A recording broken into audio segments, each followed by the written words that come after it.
Hello everyone, let's start a very beautiful poem, Dust of Snow by Robert Frost. जैसा कि हम जानते हैं Robert Frost was an American poet और उनकी खास बात ये थी कि उनकी पोम में एक से ज़्यादा मीनिंग हुआ करती थी। जो उनके सेंटेंसेज वर्ड्स कहते थे उससे हट के हिडन मीनिंग भी होती थी। And he use to touch down trodden common people daily life of common people ups and downs, इन सारी चीज़ों को नेचर इसको ये बहुत आसानी से टच करते थे। और that's why he was very you can say favourite, very famous, very talented poet and most of all he won 4 time Pulitzer prize. ठीक है, Pulitzer 4 time Pulitzer prize winner थे Robert Frost.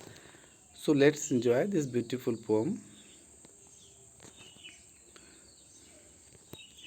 The way a crow shook down on me the dust of snow from a hemlock tree.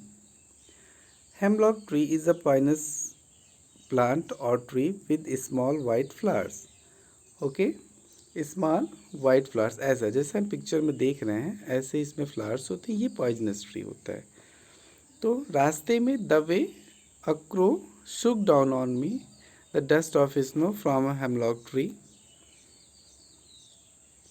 has given my heart a change of mood and saved some part of a day I had rued. Okay, here writer says कि जिस तरीके से एक कौवे ने a crow shook down on me a dust of snow from a hemlock tree, एक hemlock tree था, उसमें उस पे बर्फ़ जमी हुई थी और उस पे बैठ के कौवे ने उसकी डाली को शेक किया, हिलाया, और उसमें से जो बर्फ़ मेरे ऊपर गिर गई। तो जिस लहजे से उस कौवे ने हेमलॉक ट्री की डालियों को हिला के उसमें से जो है बर्फ़ की छोटी छोटी टुकड़े यानी बर्फ़ को मेरे ऊपर गिराया, हैज़ गिवन माई हार्ट, वो तरीका बर्फ़ का वो गिरना, has given my heart a change of mood.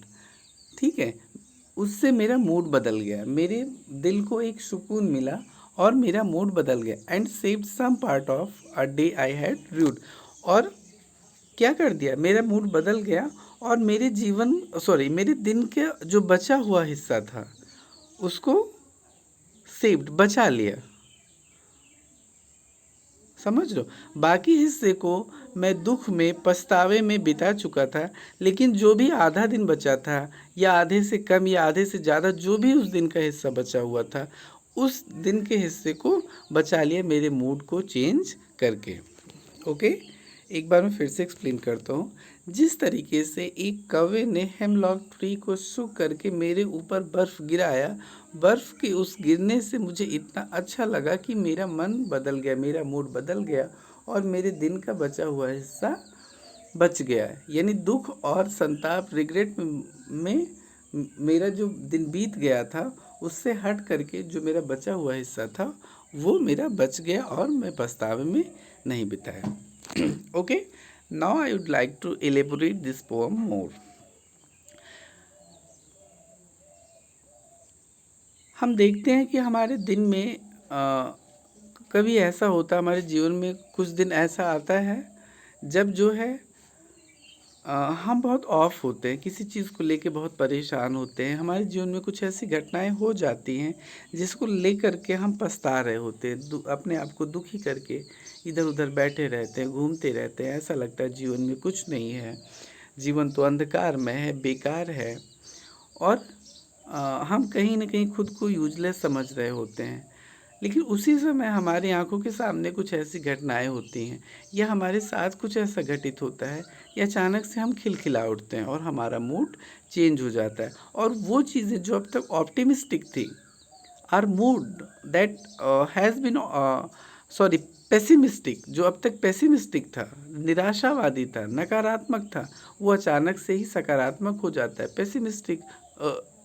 Optimistic हो जाता है, सकारात्मक हो जाता है, और हमें लगता है कि नहीं, हम कुछ कर सकते हैं, बेहतर कर सकते हैं और हमारे मन की सारी नकारात्मकता निकल जाती है। तो इस पोएम में राइटर ने यही मैसेज देने की कोशिश की है कि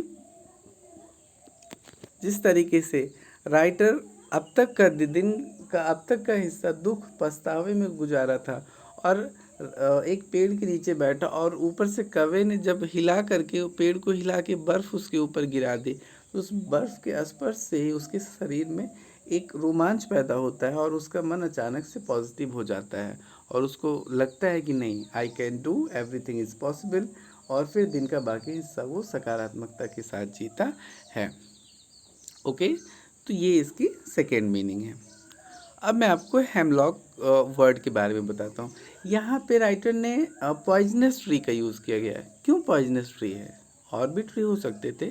पॉइजनस ट्री का मतलब होता है वो निराशा, वो नकारात्मकता जहाँ से हमें कुछ भी अच्छा नहीं दिखाई देता, कोई आशा नहीं बची होती कि हम बेकार हैं, हमारे जीवन में कुछ नहीं होना है, हमने तो बहुत गलत कर दिया है, हमारी तो अंदर वो क्षमता ही नहीं है कि मैं कुछ कर सकता हूँ।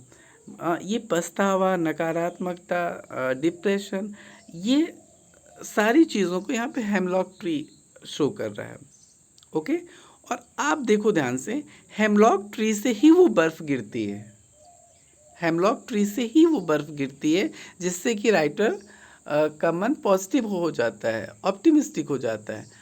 तो इट शोज़ दैट कि from each and every negative points, जो भी हमारे जीवन में नेगेटिव पॉइंट मिलता है, वहाँ से कुछ न कुछ आशा की उम्मीद ज़रूर होती है। जैसे कि इस पॉइजनस ट्री से गिरते हुए बर्फ़ ने उसके मन को खुश कर दिया, सकारात्मक कर दिया, वैसे ही हर निराशा, हर डिप्रेशन के बाद जो है हमें आशा की उम्मीद ज़रूर होती है।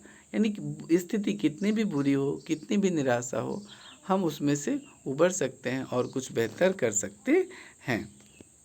Okay, so this was the poem, very beautiful poem, very positive and informative. That's all for today. Thank you.